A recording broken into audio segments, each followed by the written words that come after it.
پیچھے سے کسی نے آپ کو کنکری ماری ہے، آپ نے سوچا مسجد میں کون ہے جو مجھے کنکری چلا کر مارا ہے؟ حضرت سعد بن یزید جب منہ پر دیکھتے ہیں تو کیا دیکھتے ہیں؟ حضرت عمر فاروق رضی اللہ تعالیٰ عنہ ہے۔ آپ نے فرمایا یعنی اے عمر کیا بات ہے؟ کہا کہ وہ دونوں شخص جو دکھائی دے رہا ہے انہیں میرے پاس بلا کر کے لے کر کے آؤ۔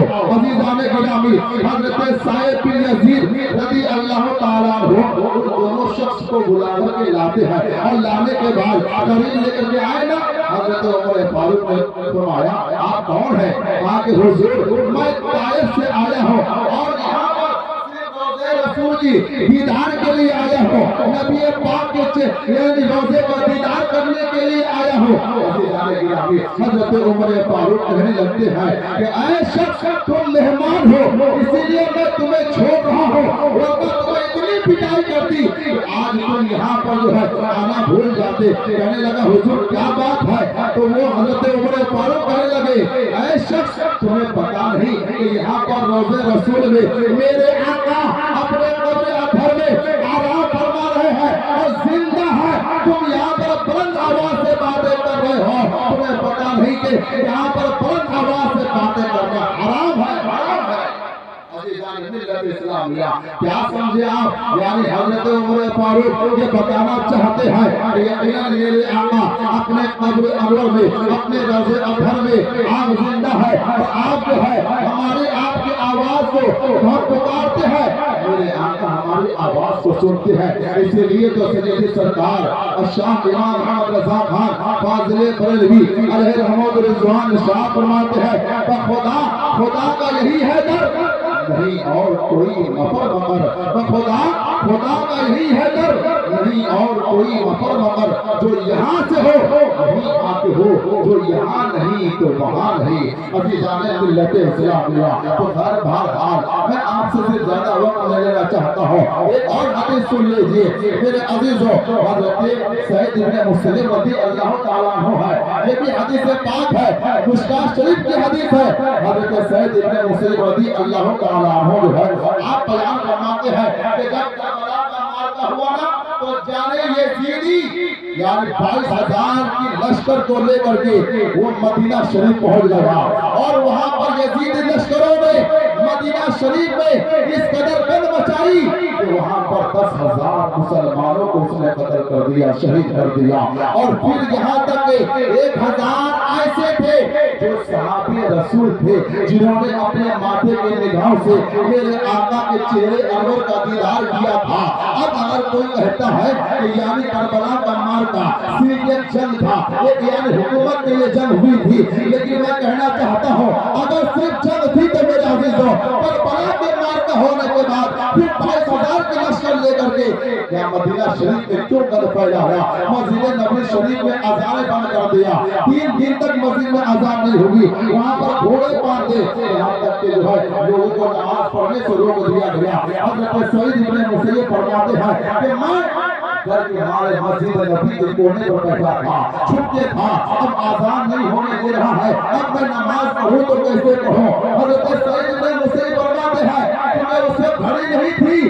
میرے عزیزوں صحابہ رسول بیان فرماتے ہیں کہ جب میں یعنی مسجد نبی شریف کے کونے پر بیٹھا تھا، اللہ اکبر، جب اذان کا وقت ہوتا تھا تب جو ہے روضے رسول سے اذان کی آوازیں آ رہی تھی، تب تک رسول پاک کے روضے سے آوازیں آ رہی تھی۔ پتا چلا کہ میرے آقا بھی قبر انور میں زندہ ہے اور آپ کے دونوں شیخین بھی وہاں پر زندہ ہے۔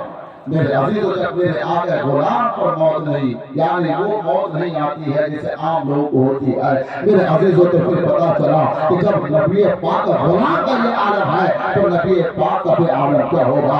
عزیزان گرامی بہرحال وقت نہیں ہے کہ شادی کمیٹیوں میں آپ کے سامنے زیادہ باتیں رکھوں، اس لیے کہ علماء اکرام کی لمبی فہرست ہے، میں اپنے ٹائم کو خیال کرتے ہوئے اپنے بات کو مختصر کرتے ہوئے میں اپنی جگہ لینا چاہتا ہوں۔ اللہ تبارک و تعالیٰ فرماتا ہے وما ارسلناک الا رحمۃ للعالمین، اے محبوب ہم نے آپ کو سارے جہان کی رحمت بنا کر کے بھیجا ہے.